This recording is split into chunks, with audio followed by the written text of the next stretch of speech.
मेरठ में जाटों का बड़ा महासम्मेलन हुआ।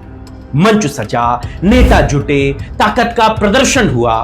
लेकिन इस कार्यक्रम में आपने क्या दो बातों को नोट किया?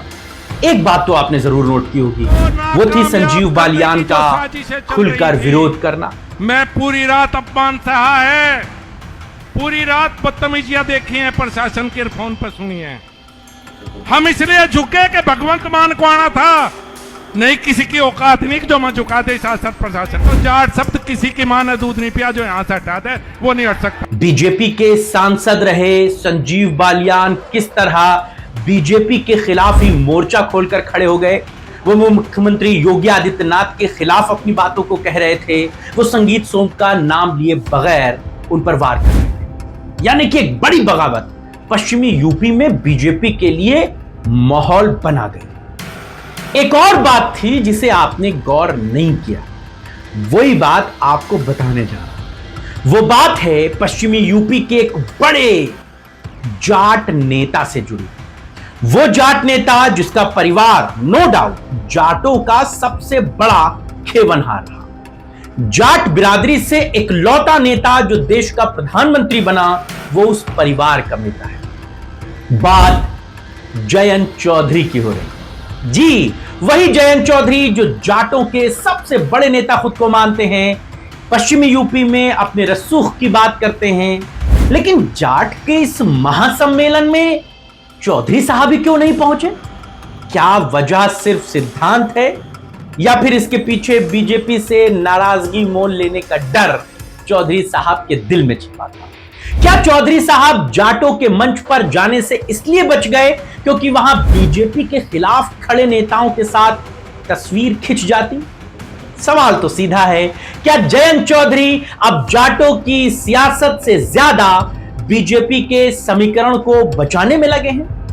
नमस्कार, आपके साथ मैं हूं शबाब और आप देख रहे हैं क्रिएटिविजन न्यूज का एक्सप्लेनर। मेरठ की धरती पर जाटलैंड का दिल है और एक ऐसा महासम्मेलन जिसने चुनाव से पहले सियासी पारे को अचानक बढ़ा दिया।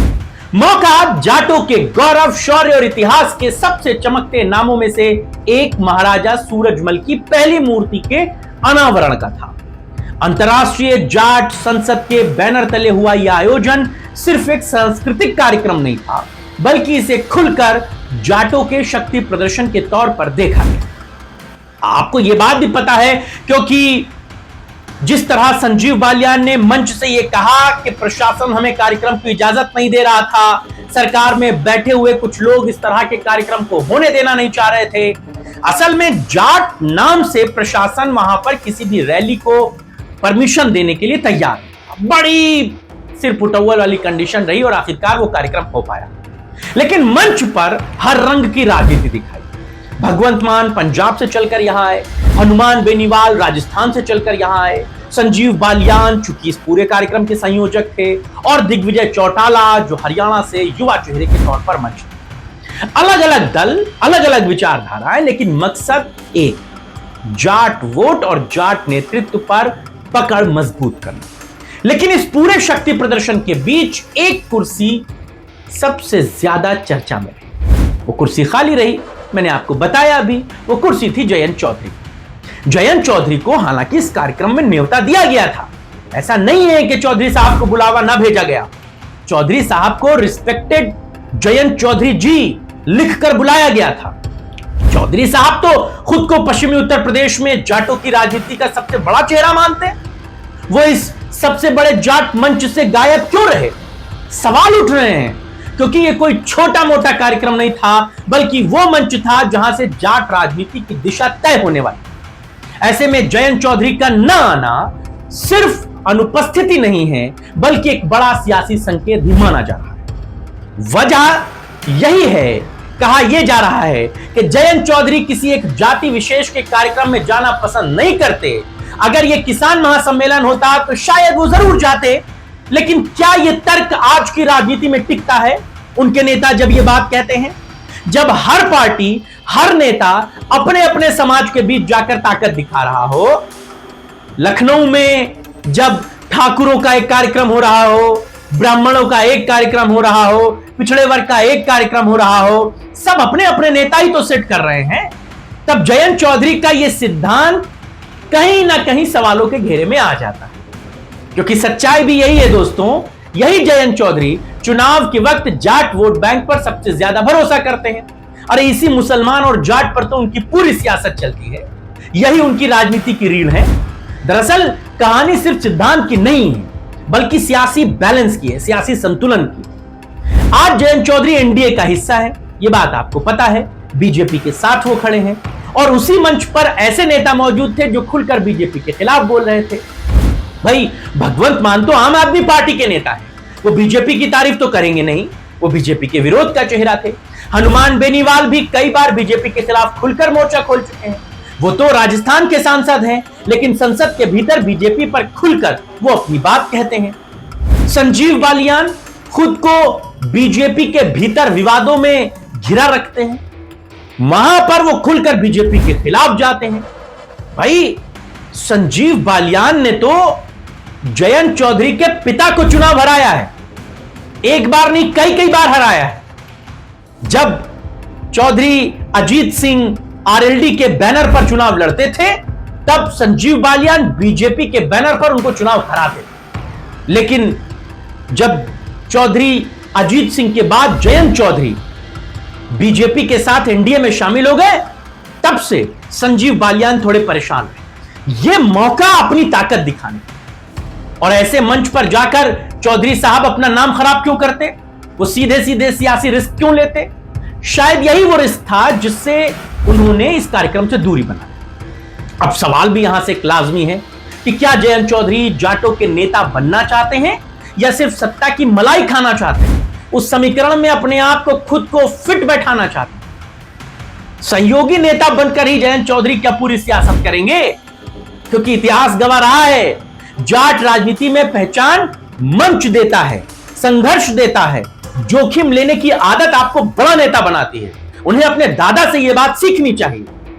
हालांकि चौधरी चरण सिंह ने कभी मंच से दूरी नहीं बनाई, उन्होंने किसानों जाटों के बीच जाकर अपनी पहचान बनाई, और यही वजह है कि वो देश के प्रधानमंत्री तक बने।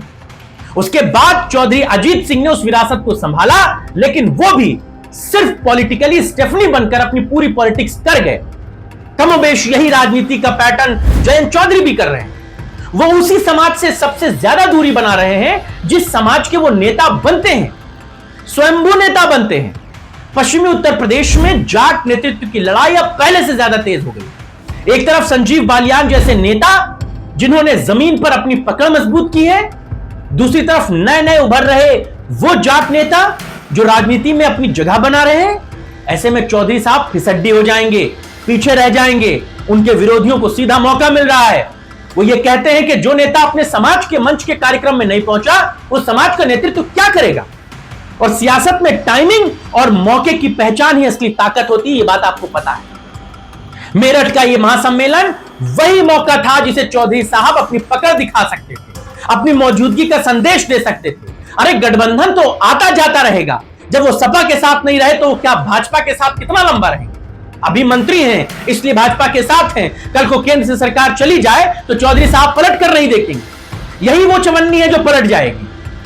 वो जाट राजनीति में अपनी पकड़ मजबूत कर सकते थे, अपने दादा की तरह नेता बन सकते थे, लेकिन यह मौका चौधरी साहब ने छोड़ दिया, और यही चूक अब चर्चा का विषय बन गई। लोग पूछ रहे हैं क्या जयंत चौधरी को जाटों की भीड़ चाहिए, लेकिन जाटों का मंच साझा करना उन्हें बर्दाश्त नहीं? क्या उन्हें सिर्फ वोट चाहिए, लेकिन जाटों की खातिर वो जोखिम नहीं लेना चाहते? सवाल पूछा जा रहा है, और तीखा सवाल है कि अगर जाटों की राजनीति करनी है तो जाटों के बीच आपको जाना पड़ेगा, उनके मंच पर खड़ा होना पड़ेगा, उनके मुद्दों को उठाना पड़ेगा। फिर चाहे सामने कोई हो, चाहे सियासी समीकरण जितने भी जटिल क्यों ना हो। लेकिन यह बात चौधरी साहब को जब तक समझ आएगी तब तक गंगा से बहुत पानी बह चुका हो, वरना धीरे धीरे यह धारणा बनती जा रही है कि चौधरी साहब जाटों के नेता कम और सत्ता के समीकरण के नेता ज्यादा हैं। राजनीति में जब ऐसी धारणा बनने लगे तो फिर नेता को यह धारणा बदलना आसान नहीं होता, बहुत बड़ा खामियाजा उसे चुकाना पड़ता है। चौधरी साहब अगर वक्त रहते नहीं चेते तो फिर वो भी इस्तेमाल किए हुए किसी कुर्ते की तरह राजनीति में खूंटी पर लटके दिखेंगे। जिन्हें सिर्फ देखा जा सकता है, उसका इस्तेमाल नहीं किया जा सकता। आप चौधरी साहब के इस रवैये के बारे में क्या सोचते हैं, बताइएगा। ये बातें उनके लिए कितना नुकसानदेह साबित होंगी, बताइएगा। आपको क्या लगता है? आपके राय और विचारों का इंतजार है। फिलहाल इस खबर में बस इतना। इजाजत दीजिए, नमस्कार।